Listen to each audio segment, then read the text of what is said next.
5:15 a.m., December 28, 2014. Juanda Airport, Surabaya, Indonesia. 155 passengers and 7 crew members are boarding an AirAsia flight on a routine hop to Singapore, one of the world's busiest airports. Air traffic controllers assign the flight the call sign Wagon Air 8501. Wagon Air 8501. Good morning. Wagon Air 501, good morning. Join the tower. Go ahead. At the helm is Captain Irianto, a 53-year-old former fighter pilot with more than 20,000 flying hours under his belt. The co-pilot is 45-year-old Frenchman Remy Emmanuel Placel. He's flown over 2,000 hours. Also on board is 22-year-old trainee flight attendant Karanisha Haidar Fausi. The planned route from Surabaya crosses over the equator through latitudes that are home to the world's most destructive weather, known as the Intertropical Convergence Zone. It's the hottest place on the planet, I think, is the sea surface temperatures in the Intertropical Convergence Zone. That means there's lots of moisture going into the atmosphere from the ocean. Water vapor is the fuel for tropical storms. It's where the energy comes from. Although it's warm air that creates storms here, when it reaches high altitude, temperatures within the clouds drop dramatically to as low as minus 112 degrees Fahrenheit, as cold as winter in Antarctica.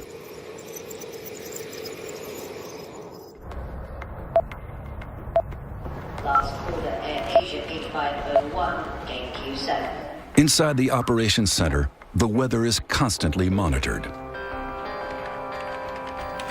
Itu tidak ada kondisi yang mengkhawatirkan. Ramalan cuaca atau prediksi cuaca pada hari itu di Surabaya tidak ada masalah.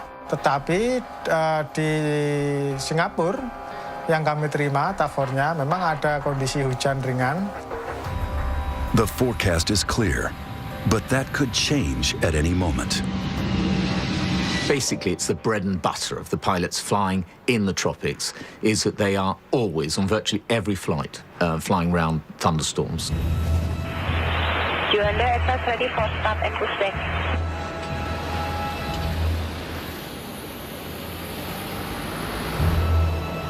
The plane is an Airbus A320, one of the most technologically advanced in the skies, and the world's best-selling single-aisle airliner.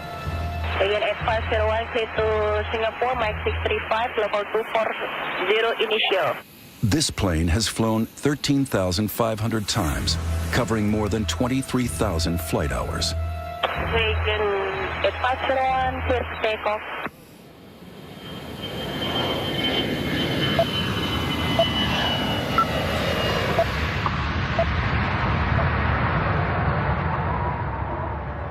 Passengers and crew settle in. 25 minutes into the flight, the plane is cruising at around 32,000 feet, now operating on full autopilot. A lot of the time, the plane is being flown by the autopilot. It's a normal flight. There's nothing abnormal about the situations or the scenario we're in. The Airbus 320's autopilot system consists of 7 computers. Airplanes are like computer games nowadays. There's a lot of pilots that will just engage the autopilot as soon as they're climbing to altitude and not touch it till they come home. And they can do that. It's literally that easy. As the plane approaches the equator, storm clouds are brewing over the Java Sea below. Severe storms can go from very small storms to very large, dangerous storms in a matter of just a few minutes. You can see a thunderstorm ahead of you or below you, and in the very few minutes you take to get there, it could have climbed several thousand feet above you. Air traffic controllers receive Flight 8501's final radio transmission. The plane requests permission to take a left turn and climb. Air traffic control will know where other aircraft are, and they either allow you to do the turn or they don't. Sometimes they may delay your turn until another aircraft has passed. Several nearby aircraft have already changed course to avoid flying into the heart of the storm. Some of them will deviate to the left, there are some deviate to the right, some flying higher. With so many flights in the same airspace, air traffic controllers deny 8501's request to climb above the storm. To be denied a climb, very normal. It happens on virtually every flight, because there you'll be passing through aircraft flying in the same direction as you, because it's always better to fly through weather than it is ever to hit another aircraft. With the possibility of severe turbulence ahead, the crew face a critical decision: to stay on course or change direction. This aircraft was the only one at 32,000 feet at that time. The other aircraft flying around the same air routes were at 30 to 38,000 feet. This animation shows the flight path of the plane's final minutes, halfway into its flight to Singapore. At 6:16, radar data records that the plane is cruising at around 32,000 feet. Seconds later, still cruising. But then, the plane deviates from its course and turns left. You would have been flying it with the autopilot, and so you put changes to direction by turning a knob, as opposed to actually flying it with the joystick. The 155 passengers on board have no clue that they are just 2 minutes from disaster.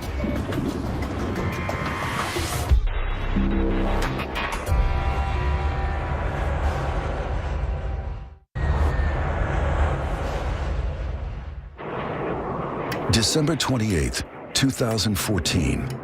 An AirAsia flight to Singapore is flying into a thunderstorm.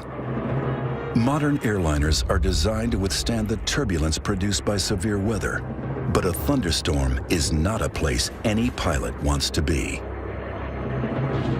Fear, definitely fear. There are no pilots who fly through a thunderstorm who don't experience fear. But you overcome that because you have a job to do. The guidance was you're going to encounter some thunderstorms. They didn't know how severe they would be. They didn't know precisely where they were going to be. So you don't know until you get into it. And then when you get into it, sometimes it's too late. A massive thunderstorm is the ultimate hazard for the crew of an airliner.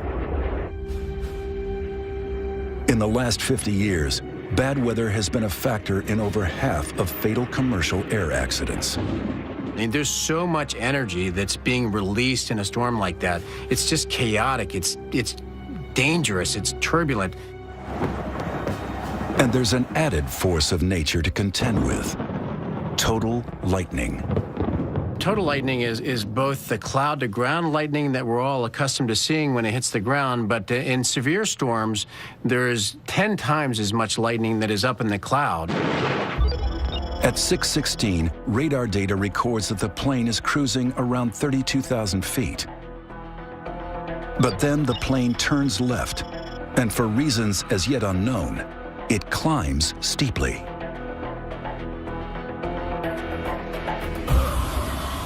It would be dark, there would be lightning. The rain would be very noisy on the airplane, you would hear it. The aircraft can shake, the instruments can become blurred as your head is shaking, the eyeballs literally shaking your head. The responsibility is awesome. You've got the lives of many people on board. You don't actually focus on that when you're flying. And, you know, that's the honest truth. What you're thinking about is your own safety of flying the aircraft as it's supposed to be. And if you look after yourself, you're going to be looking after everybody else on that aircraft. And it's not just the pilots that are pushed to the limit. When a plane enters severe weather, it will be exposed to forces all around the aircraft, which are pushing it in a particular direction. And that can be torsional twisting and unloading and loading stresses on the airframe.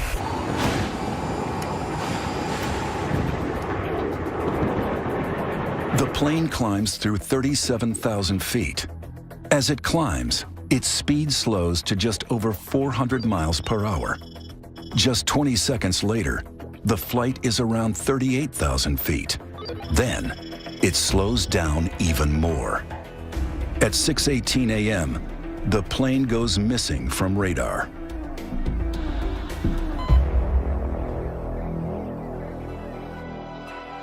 Within an hour, Air Traffic Control announces that they have lost track of the aircraft. Distraught families are desperate for answers. Airport manager Trikora Harjo prepares for the worst. Demikian juga segala sesuatunya yang berkaitan dengan krisis center dari mulai sarana komunikasi, kemudian papan pengumuman atau papan informasi kami siapkan, dan juga kami menyiapkan informasi-informasi yang tentunya nantinya akan dibutuhkan apabila memang terjadi benar adanya atau lost contact. Then, the news is made public. 162 people are feared dead after an AirAsia flight goes missing. Within 3 hours, a massive international search effort is launched, led by the Indonesian military. Also in support are Australian, American, Russian, Singaporean, and Chinese search teams. With 30 ships, 3 warships, and more than 20 aircraft equipped with visual, radar, and sonar surveillance, covering a search area of 60,000 square miles of the Java Sea. This disappearance immediately brings back memories of an infamous unsolved mystery from the same region 9 months earlier.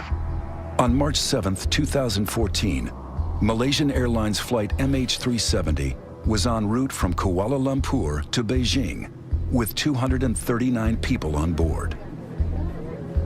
An hour into the scheduled flight, it disappeared from radar screens.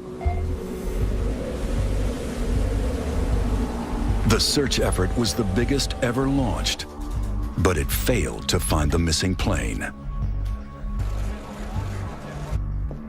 What happened remains unknown. For 3 days, the world wondered if this would be another never-ending mystery. Could it be terrorism or a rogue pilot? But then, wreckage is discovered.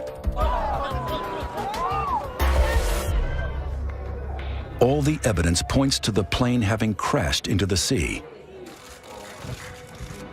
Everyone on board is dead. One of the first bodies to be recovered is the trainee flight attendant, Karunisha Haidar Fausi. Her funeral becomes a focus of national mourning.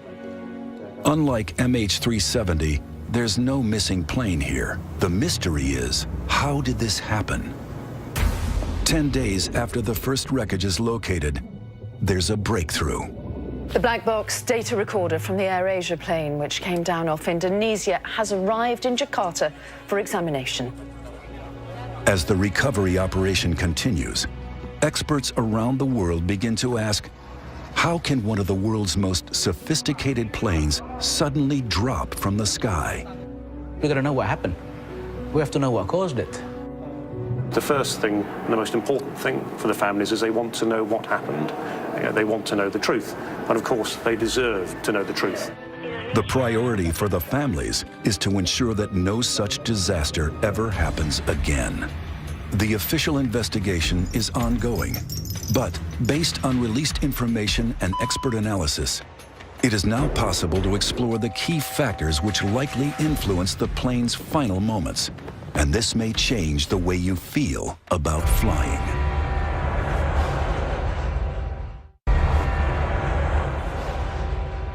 Though the researchers have the flight's black box, it only tells part of the story. Investigators dig into the data to tease out the accident's origin. We understand that there are 3 conditions that can cause the accident. First, the instrument, maybe the airplane itself, human error, and the last thing is the weather situation. The first question is, what caused the plane to climb so fast? After cruising at around 32,000 feet, the plane turns left and climbs steeply. Just 40 seconds later, the plane is over 37,000 feet. 38,000 feet. That's a climb of nearly 6,000 feet in less than a minute. 3 times faster than normal and outside the parameters set by the autopilot. So was the plane out of control, or was it direct pilot action? 6,000 feet per minute is a pretty hefty climb at altitude, no less, when the performance isn't as good. It's possible that they pulled the nose up and traded speed for altitude. That is possibly what happened, that the aircraft was climbed too steeply. But there could be another reason. It's possible that they got into an updraft and they were carried up by a bubble of air, basically. It's very turbulent and very chaotic and very dangerous. And what goes up has to come down. So you have a massive updraft, and then you get a massive downdraft. And that's just a terrible scenario for a plane and a pilot. You don't want to go into that. Experts have a good idea what happened after the plane got above 38,000 feet. The AirAsia flight must have stalled. Most people understand a stall as they would when they're driving a car, and that would be the engine stopping. That's not the case with aircraft. An aircraft stalling means that the airflow has actually broken away from the wing, and the aircraft no longer flies at this point. It is literally falling like a dead weight in the sky. The engine is still running, but the plane is falling. To see how this affects aircraft in flight, test pilot Dr. Guy Grattan is examining the profile of a wing in a wind tunnel. In the wind tunnel, you can see the flow demonstrated by these lines of smoke. At level flying, the airflow is steady around the wing. But then, as the angle of attack changes, just as it would in a climb, this happens. You reach a point where the flow starts to separate, starting at the rear top surface, and then it breaks up completely. This is known as the stall. Guy is going to put his skills to the test by pushing this plane to its limits and stalling it. Aerodynamically, the stall happens when the flow has broken up on the upper surface of the wing and it ceases to lift efficiently, and that causes the aeroplane to fully or partially lose control. This light aircraft is a Grumman AA-5, but the aerodynamic principles are the same for any plane, including the AirAsia flight. If the aeroplane stalls, a good pilot should be immediately reducing the angle of attack and increasing the power to recover. If they don't do that, what's likely to happen is an increased rate of descent, and either the aeroplane will remain in the stall until it hits the ground, or the aeroplane can enter a spin. For an unprepared pilot, the effects of a stall can be catastrophic. During takeoff in Afghanistan, after its cargo shifted to the back of the hold, this freight plane stalled.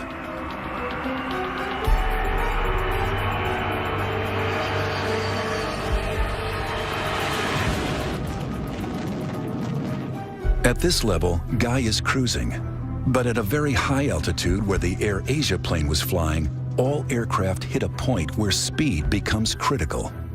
It's an area known by pilots as Coffin Corner. Coffin Corner exists at a high altitude, and to fly at those conditions is really very difficult because you've got to manage the speed of the aeroplane very, very accurately. Every plane has a maximum and minimum speed. The complicating factor is the higher the altitude, the smaller the margin of error between going too slow and going too fast.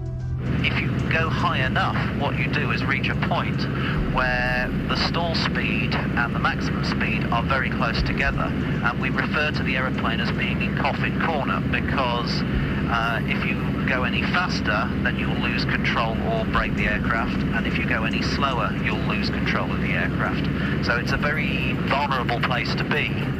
Whether or not you're high up in a Coffin Corner or at low altitudes, a stall possesses a unique challenge for a pilot. I'm just going to reduce the power, and then I'm going to hold the nose up. The effect of that is going to be that the speed's going to bleed off. Anything below 60 knots risks a stall. Okay, just closing the throttle now. You can see the speed is bleeding off now. At 65 knots, I've got a stall warner. Could this be what happened to the AirAsia flight? The airplane's starting to wallow. You can see the nose coming up. I've lost view of the horizon in front of me. It's about 55. I'm about to lose it.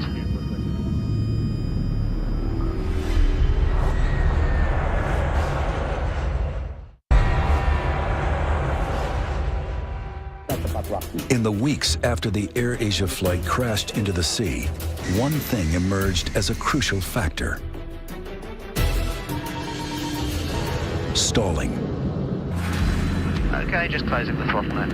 Guy Grattan is investigating what a stall means for pilots, and that means losing control of his plane. 5 knots, I've got a stall warner.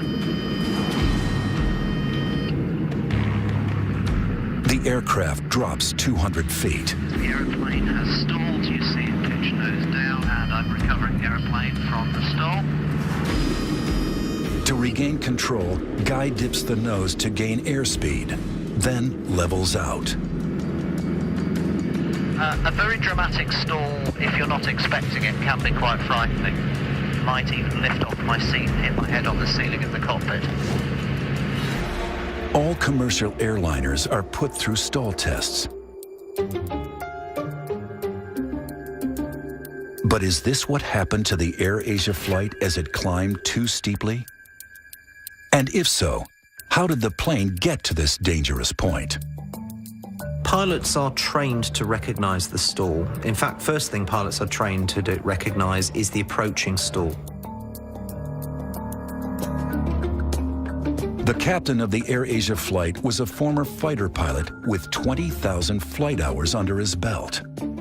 Up above 30,000 feet, there is plenty of height to recover an aeroplane from a stall. So even if the aeroplane was stalled, that in itself doesn't explain the loss of the aeroplane. So the critical question is, what other factors might have been at play? And to fully investigate that, we need to look inside the cockpit.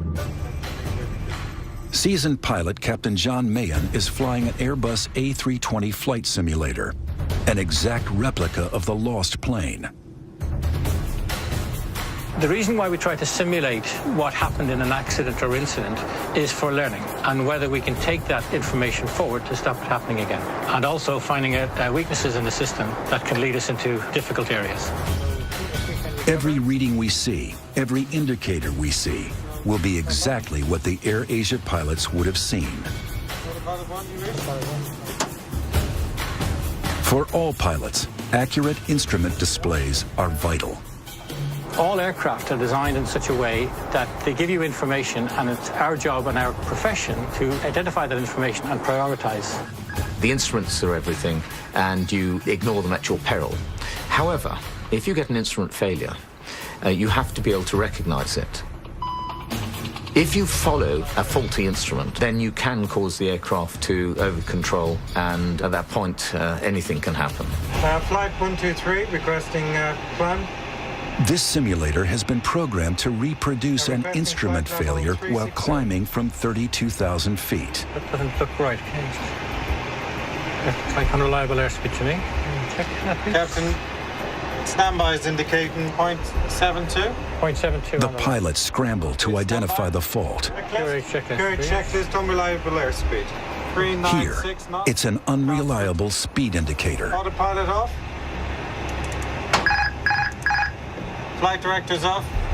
Birdie's up. Recognizing the fault, the crew switch off part of the autopilot protection, which hands the main controls back to the crew. Courage checklist. Seatbelt sign on.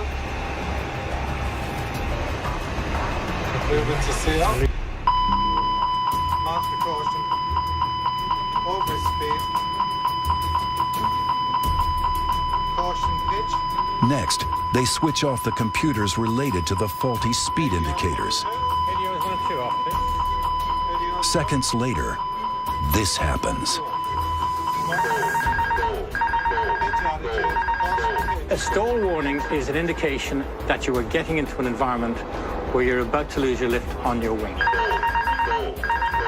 In an attempt to recover from a possible stall, John puts the nose down to gather speed and drops 5,000 feet, then levels out. Wings, maintain wings level. Speed 370. In this case, John recovers the plane successfully. Maintaining 30,000 feet. In the case of the AirAsia flight, we know that the Airbus 320 climbed rapidly and that it probably stalled at 38,000 feet. We also know that faulty instruments contributed to another tragic Airbus disaster and another stall 5 years earlier. On June 1st, 2009, Air France Flight 447 was en route from Rio to Paris with 237 passengers and crew on board. At 2:10 a.m., the Airbus 330 went missing from radar. Un accident tragique. It was 2 years before the flight's black box recorder was found and finally revealed its secrets. Colleen Keller is an air traffic investigator who worked on the search for Air France 447. The similarities with the AirAsia crash are striking. It ran into bad weather right around the tropical conversion zone, right at the equator.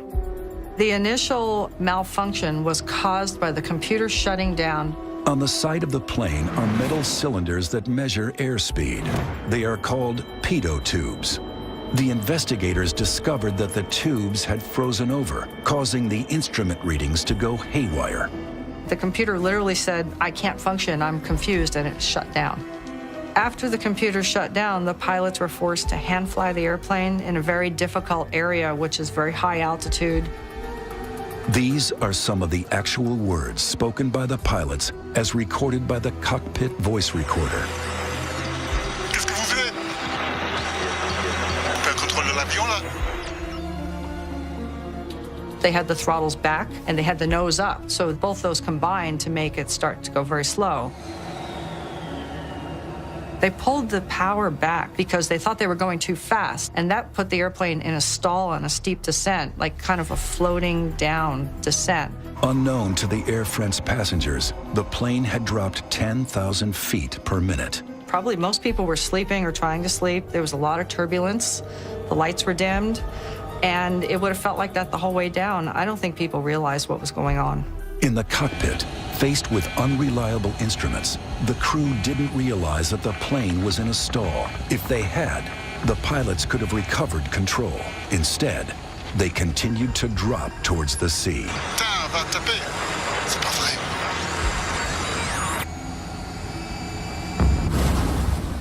Why did they do that? It's impossible to tell because we can't really get into the minds of the pilots who died there. The Air France tragedy highlighted the fact that pilots need to have better basic skills. I think people were very surprised at the confusion in the cockpit. People think of pilots as being very professional, but they're just human. Did the AirAsia flight suffer a similar fate? One thing we're looking at, which is rather like Air France 447, is potential problems with the aircraft, which then confuse the computer systems, which then cause a very heavy burden on the pilots. What could have forced these pilots to make a deadly split-second choice?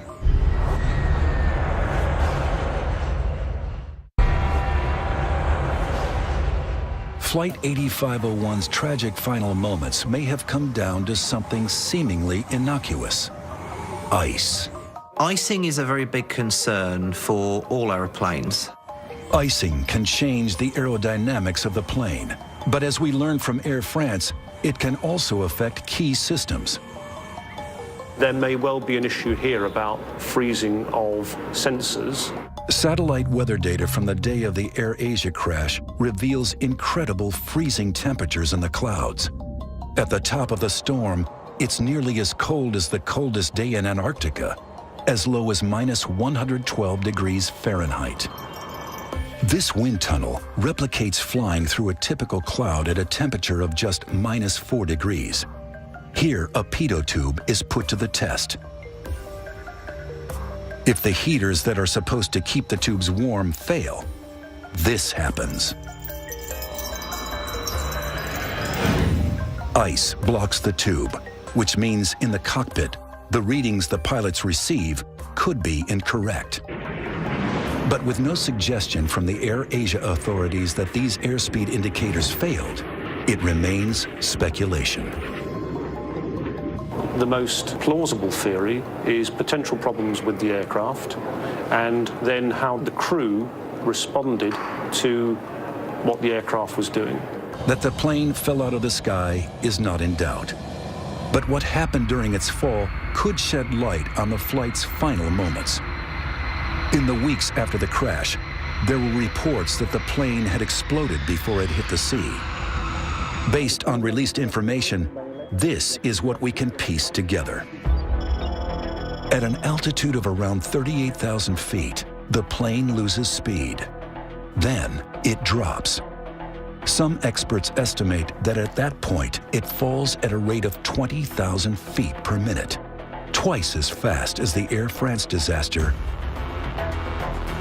down to 24,000 feet, before all communications cut out. To investigate whether or not the plane broke up during its descent, Indonesian aviation analyst Jerry Sujatman is reviewing the data relating to the distribution of debris across the Java Sea. I think it's pretty certain that the aircraft went down in one piece. The wreckage pattern does not indicate any breakups prior to hitting the water. So we just have to look at the wreckage itself. And the telltale signs of it is that, yes, the aircraft would go down tail first, hit the water tail first. It's clear from the wreckage that mid-air structural damage is not a major factor here. From what we hear from the investigators, from the cockpit voice recorders, that up to the last moment, they did put all their efforts into trying to save the aircraft.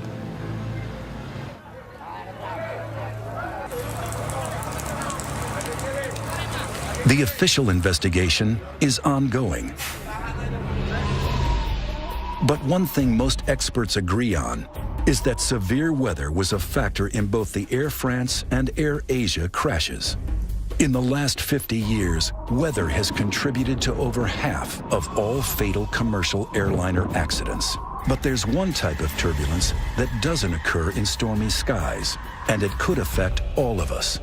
Anyone who's been on a plane at cruising levels, flying through clear blue skies, you'll know that it's possible suddenly to hit turbulence that the pilot couldn't see coming, so it literally comes out of the blue. It's called clear air turbulence.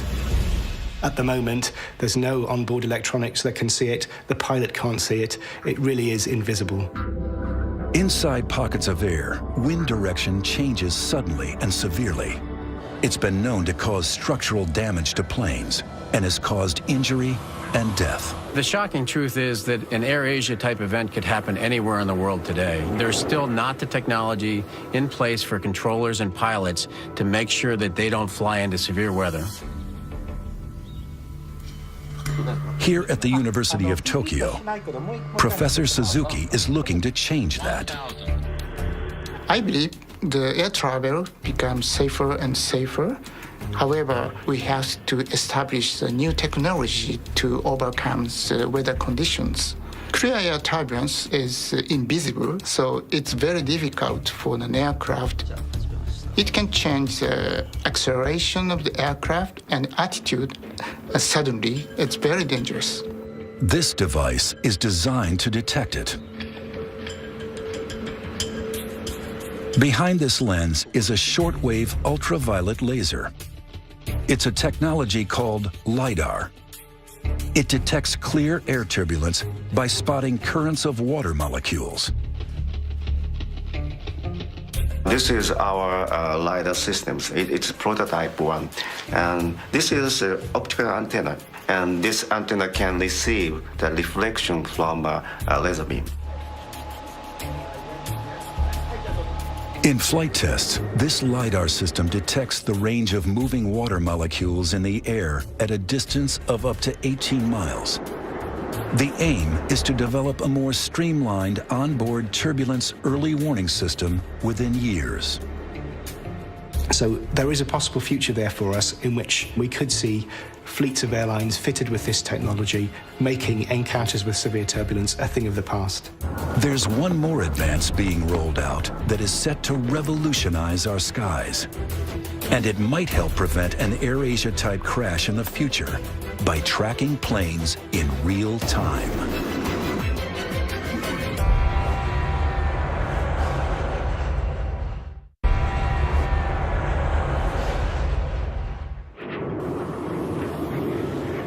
When the AirAsia flight crashed, scientists around the world continued their search for solutions to safer and more efficient air travel in the future. It's just amazing to me how complex the airspace is. From pilot to air traffic controller, many different systems interchange information and data. Our current technology is unable to track all those planes as they move around the globe. I think that it was a shock with the recent tragedies that occurred, that people started to realize that the whole Earth is not covered, and there are vast amounts of oceans and mountainous areas that are not covered. It's estimated that 70% of the world's airspace is out of the range of radar. Currently, what controllers see when aircraft are crossing the oceans are a dot that was placed by an airplane reporting back, say, 10 minutes ago, and they know where it's supposed to be 10 minutes later. So really, there's a 10-minute gap, which is basically 80 miles apart. That's because there's no real-time surveillance or tracking of that aircraft in between. Here at the Ariane facility in Virginia, engineers are changing that. This is one of the most revolutionary advancements in air traffic control since radar. 66 Iridium satellites are readying for launch for full operation in 2018. The satellite network will cover the globe, receiving signals from every plane everywhere on the planet, relaying information to controllers on the ground. Think of it as a GPS receiver on board all of the airplanes that transmits its precise location in real time to air traffic control authorities. By putting an ADS-B receiver on board each satellite, we realized that we would create something that was not possible before. If this technology were available now, MH370 would have been better tracked, and the AirAsia flight would have been found within hours, not days. With second-by-second information, air traffic controllers will be better equipped for a quick response to pilots who need a sudden change of altitude. The AirAsia flight might not have been denied permission to climb to avoid a storm. The altitude changes are important because a lot of those requests are a function of weather. So when the pilot says he's over a particular point and he's requesting to change altitude, the controller will have the screen to look at, and the pilot will have a higher rate of responsiveness from the controller based on the fact that they have a shared situational awareness. Global tracking of flights will make managing flights safer and more efficient. But a critical issue remains. There's one unpredictable factor that's a cause in up to 80% of all air crashes: human error. I think the public is wondering how safe flying is. People are afraid of airplanes crashing because the crashes are so horrific when they happen. A lot of people die at once, and they think about that. But truly, aviation is a lot safer than most other forms of transportation. However safe day-to-day flying is, the fatal Air France crash tells us that too much technology in the cockpit can cause confusion. You've got a very highly automated aircraft, and crews sometimes struggle to deal with the complexities of the automated systems, and they are not trained to deal in an emergency or difficult situation with manually flying an aircraft. Are pilots becoming over-reliant on computers? Pilots today have lost their skills. They're not hand-flying the aircraft as often as they have done in the past, and therefore when they have to do so, they're not as skillful doing it. And there's no question about it, because practice makes perfect. But overall, we're much better off with this automation. The answer seems simple: more training and more experience at the helm. Everybody knows that pilots should probably be flying manually more than they are doing.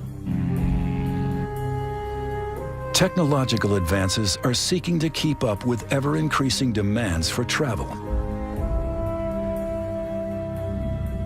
and making flights better able to cope with increasingly violent weather. But for the families of the passengers and crew of the AirAsia flight, their hope is that a tragedy like this will never happen again. They want future accidents to be prevented of a similar type. And so it is vital that the causes are identified for what brought this aircraft down, and more importantly, that those causes are then acted on so that other families don't have to go through what the AirAsia families have gone through.